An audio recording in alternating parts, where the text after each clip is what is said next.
Bonjour et bienvenue sur ma chaîne. Aujourd'hui, nous parlerons de la semaine 39 qui marque la fin de septembre, mais également le début de l'automne. Nous allons parcourir jour par jour la production solaire et ce que ça m'a coûté réellement. Grâce au Shell UM, j'ai pu calquer les courbes de consommation sur la production des panneaux. Plutôt que de naviguer sur l'application, j'ai préféré préparer des slides sur un diaporama qui sera beaucoup plus facile à exploiter.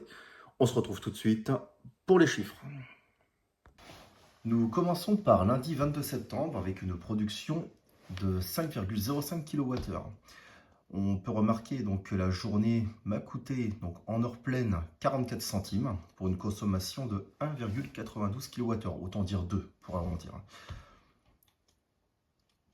Sur cette deuxième slide, vous pouvez voir donc la courbe de consommation de la maison que j'ai calquée sur la courbe de production de mes panneaux solaires juste derrière.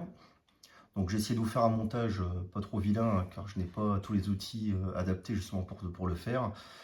Donc on peut voir que la quasi-totalité du temps entre 8h et 18h a été absorbée par la production des panneaux solaires. Le mardi 23 septembre, nous avons eu une production de moins de 2 kWh. Donc je suis à 1,81 kWh de production sur la journée. Donc une consommation de 2,58 kWh pour une facturation à 59 centimes. C'est le jour où j'ai remis en route ma pompe à chaleur, hein, car le temps n'était vraiment pas terrible ce jour-là. Et il commençait vraiment à faire froid. Donc nous pouvons voir donc ici la production solaire, avec en calque l'appel de courant de la pompe à chaleur. La journée du mercredi 24 septembre a vraiment été très mauvaise, hein, comme on peut le voir, il n'y a aucune production solaire. Hein, j'ai eu un pic peut-être à presque 400 watts, mais bon, qui a duré quelques minutes. Donc évidemment une journée très mauvaise, avec beaucoup de nuages, de la pluie, et la pompe à chaleur en route qui m'a consommé 3,26 kWh pour 55 centimes de facturation.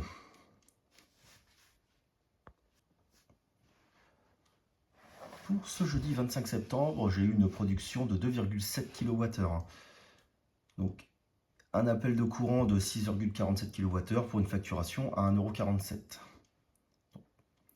Donc ici, nous pouvons voir encore le hachage d'utilisation d'appel de courant pour la pompe à chaleur. Donc là, on peut voir évidemment que là, nous sommes sous les 1000 watts.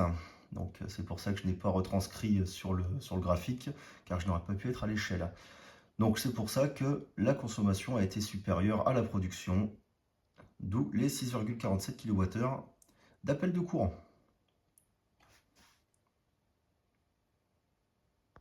Pour jeudi 25 septembre, nous avons une production aux alentours des 2,7 kW, qui n'a pas été suffisante, hein, car j'ai eu un appel de courant de 6,47 kWh avec une facturation EDF d'1,47 €. Là, on peut voir donc sur les deux graphiques, à gauche, la production solaire, hein, qui ne dépasse pas une moyenne d'environ, on va dire à peu près 350 watts, hein, grosso modo, et un appel de courant qui approche les 1000 watts. Donc les panneaux solaires n'ont pas absorbé toute la puissance appelée de la pompe à chaleur. Le vendredi 26 septembre, nous avons eu donc une belle journée ensoleillée, donc avec une production de 5,15 kWh, toujours avec la pompe à chaleur activée. Donc j'ai appelé uniquement 3,12 kWh de courant sur le réseau EDF pour une facturation à 71 centimes. Donc on peut voir ici, donc je n'ai pas calqué les deux, hein, pour que ce soit plus simple avec l'échelle. On va dire entre 10h et midi, j'ai eu un appel de courant supérieur à 500 watts. Et de 10h à midi, j'étais quasiment, donc j'ai eu une période au-dessus des 500 watts, donc qui a couvert largement l'appel de courant de la pompe à chaleur.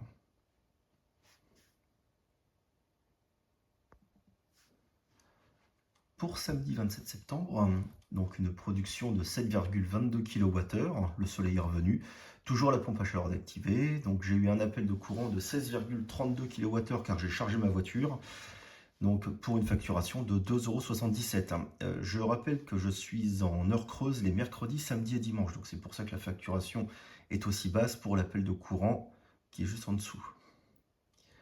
La production, donc, nous avons donc une belle production qui est grimpée à plus de 2 kg, hein. et un appel de courant. Donc on voit par transparence que cette partie-là a bien été absorbée par les panneaux solaires, ainsi que cette partie-là en bas à gauche qui a été également effacée par la production des panneaux.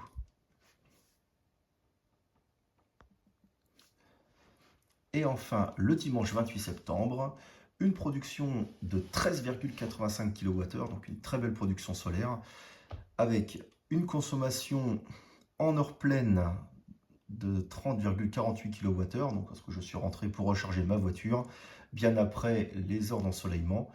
Donc une facturation à 5,18 €.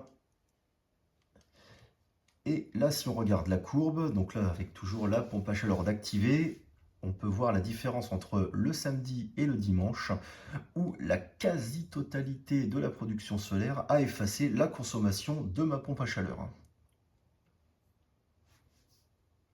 J'ai regardé également la puissance en activant la pompe à chaleur et en chauffant à 20 degrés dans toute la maison. Totalement activée, la pompe à chaleur me puise environ 4 kW. 4 kWh, sachant que la puissance varie au fur et à mesure que la pompe se met en route et chauffe le fluide calorifique dans les tuyaux. Voilà pour le récap de la semaine 39. Nous nous retrouverons la semaine prochaine pour le point de la semaine 40 qui commence avec le mois d'octobre, mais également le point mensuel pour la production solaire de septembre. N'oubliez pas de vous abonner, de liker et de commenter la vidéo.